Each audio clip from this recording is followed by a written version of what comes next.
Hi everyone, today's video is all about how to use masks in Lightroom. I made a video about the fundamentals of using masks which I posted last week, so if you haven't checked it out, I would highly suggest watching that one first to get a good understanding of mask fundamentals. Today's video, however, is going to go into practical applications of masks and ideas on how to utilize the add, subtract, and intersect mask modifiers on landscape and wildlife photography. As always, if you enjoy the video, please give it a thumbs up and subscribe to the channel for more tutorials like this in the near future.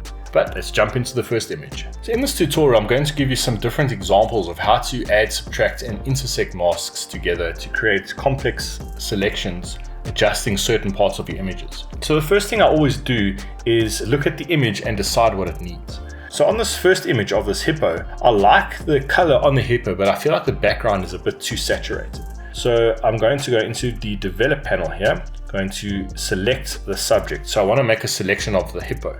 Now I want to adjust the background and not the hippo. So I will click invert to select the background. And now I'm just going to drop the exposure a little bit and some saturation. So that already separates the subject from the background quite nicely. But what I want to do now is I want to warm up the hippo. Now I could go create another selection of the subject. But what I will do here is on this first mask, I'm basically going to duplicate that mask and invert it back to the subject. It's just a quick way to choose the opposite of what you've already done. So I click there, go to duplicate and invert the mask. So now you can see the hippo has been selected. So now I can throw a couple of adjustments onto the hippo. So you can see with just a couple of quick masks, I've managed to adjust the background and the animal in a very short space of time. This next image is of this cheetah. Now what I want to do, I want to add a vignette to the background, but I don't want it to affect the animal. The animal is already dark on the bottom right hand corner here. So what I can do there is I can create a radial gradient to select the area that I want the vignette to be applied to. I'm going to invert that because I want to darken down the edges. So now if I darken down the edges without deselecting that subject, you can see it's now affecting the cheetah and also the top of the head here. So now what I want to do is I'm going to go to the mask, I'm going to subtract the select subject, and you can see it's now taken away that vignette from that animal. So now I can go down and selectively vignette just that background there. So this is a bit extreme, but just to show you an example. So that's a nice way to vignette a background without affecting your subject. And now to make the subject pop, I can quickly create another select subject and just up the exposure a little bit just to help it stand out a bit more from that background.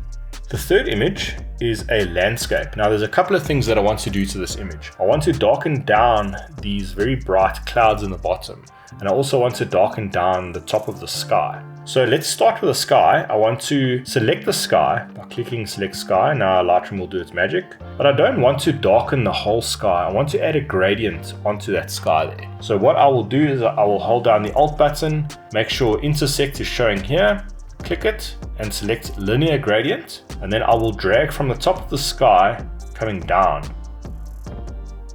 So you can see there, it's added a nice gradient there. Now this effect is only affecting the sky, it's not affecting the mountains here. Even if you come down, it's still protecting the mountains from being darkened there. So now for the second part of this image, I want to darken down these highlights here.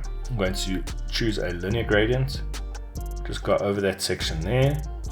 I want to remove some of these dark areas from the selection. So I'm just going to click on this mask 2, I'm going to subtract, click luminance range, click this dark area and remove the dark area from the selection. So adjust some of these here.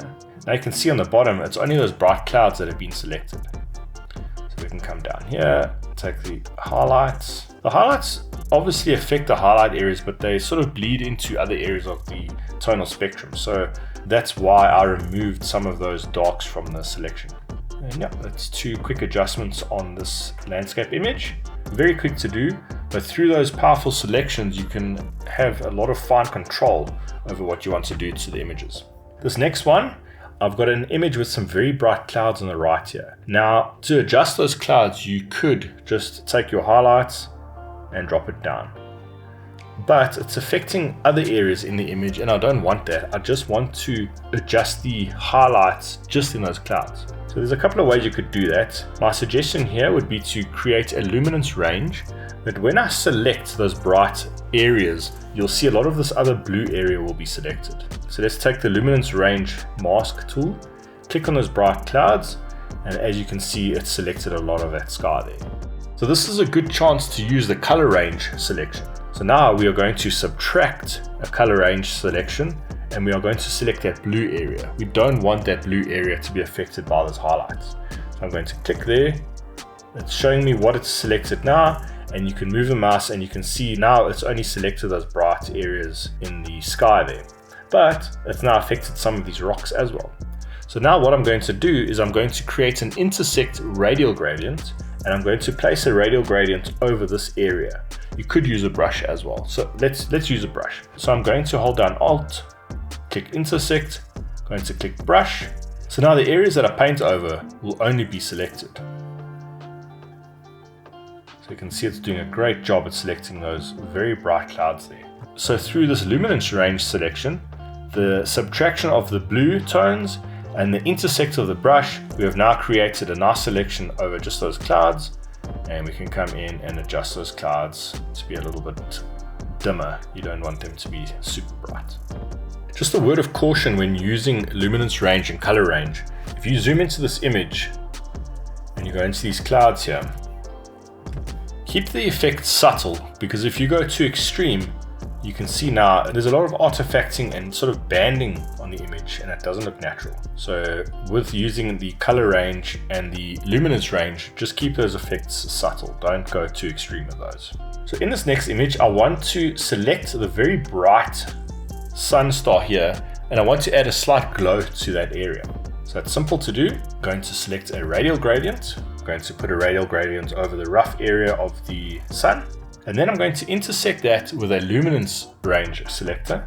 I only want to select the brightest part of that selection. I don't want to select any of these shadows here. So I hold down Alt, click intersect, click luminance range, click on that area, move the mouse away, and you can see it's now taken the shadows away from that adjustment, and it's only allowed the highlights to come through on that mask.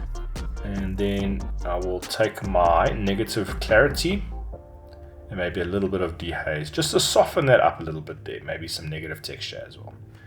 I'll zoom in so you can see a little bit more of the effect.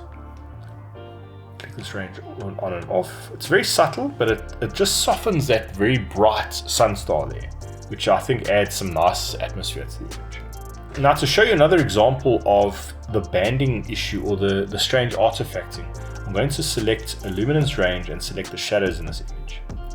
I'm going to zoom in to these shadows. I'm going to show you when you over affect an area what it does. You can see it's creating some very strange looks here. If you keep the effect subtle, that's fine, but if you go extreme, you can see all those strange edges and see all this weird stuff happening. So again, just keep those effects subtle with the color range and the luminance range masks. On this next image, I'm going to show you a nice way to dodge and burn selectively to different tones in your image.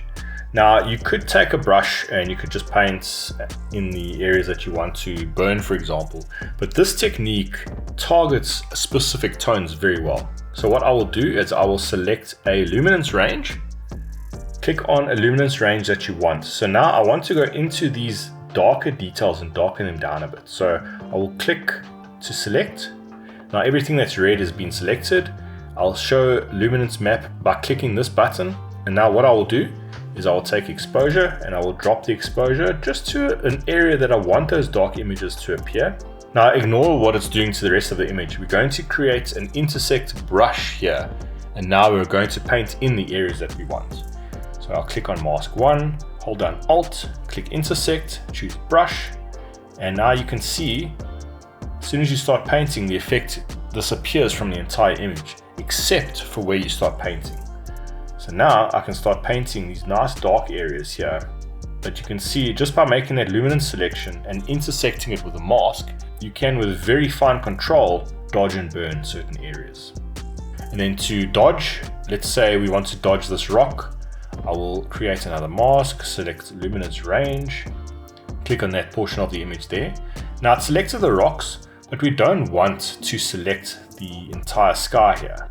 So now I'm going to click subtract, select sky, and it will remove the sky from that selection. What I will do is I will adjust the exposure up a little bit. I don't want it to be applied to that whole area. So now I will intersect that by holding down Alt and clicking brush. And then I'm going to paint into only the areas that I want. So in the final image, I am going to show you how to modify a selection that Lightroom automatically chooses. So that will be either select sky or select subject. In this example, I'm going to select the subject, and you will see it won't make a perfect selection. There's a couple of flaws. You can see the leg on this line has not been selected. There's a couple of areas that I don't want to be selected. So I will go and zoom in. Let's take it to 200%. And I will just go through the image and just have a look at what Lightroom has done. Now, the easiest way that I've found to remove these areas is with a brush and with auto mask enabled. So I will select our first mask that we made. I will click subtract, use brush, and I will make it a bit smaller. So I'm just going to remove this background from the selection here. Make sure auto mask is selected and simply just paint and remove that area. Let's just go see if there's anything else. I can see that it hasn't selected this leg, which we will select now. This small area there, I'll just take that away. Okay, so it's not too bad. Now for this leg, I'm going to hit add, brush. And then what I want to do first is I'm going to take this auto mask off. I want to make a rough selection, not very close to the edges. Just a little bit rough there. And then when I want to fine tune that brush right onto the edge of that foot, I'll click auto mask and just get as close as possible. The auto mask isn't perfect. You might need to just tweak it manually, which I can see it's happening on this area here. So let's just turn auto mask off there. Let's add some of these areas.